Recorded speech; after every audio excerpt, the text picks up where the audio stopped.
तो hi friends, मैं सिप्पू, आप देख रहे हो गांवली सिप्पू यूट्यूब चैनल। फ्रेंड्स, आज हम जो चैलेंज करेंगे इसी का चैलेंज करेगा। अभी ये कोबी का चिली है और ये है हमारा उड़ीसा में बोलते हैं इसको मुहा पिठा, बीरही मुहा पिठा है। इसी को अभी चैलेंज करेंगे।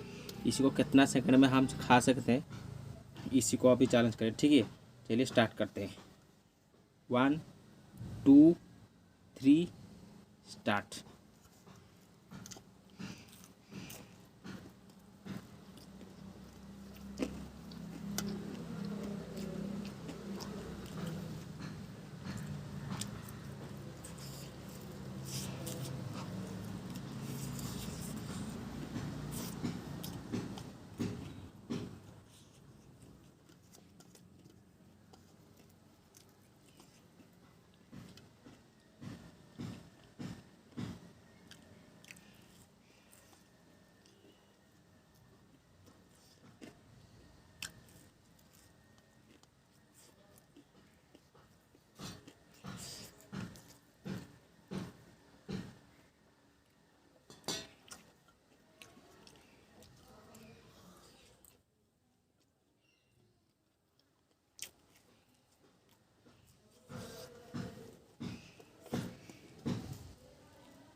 तो फाइनली हम छाट दिया है।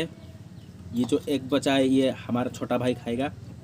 मेरा एक था चैलेंज, दोनों को नहीं, एक था चैलेंज। ठीक है, मेरा वीडियो कैसा लगा चैलेंज वीडियो आप कमेंट में ज़रूर बताना।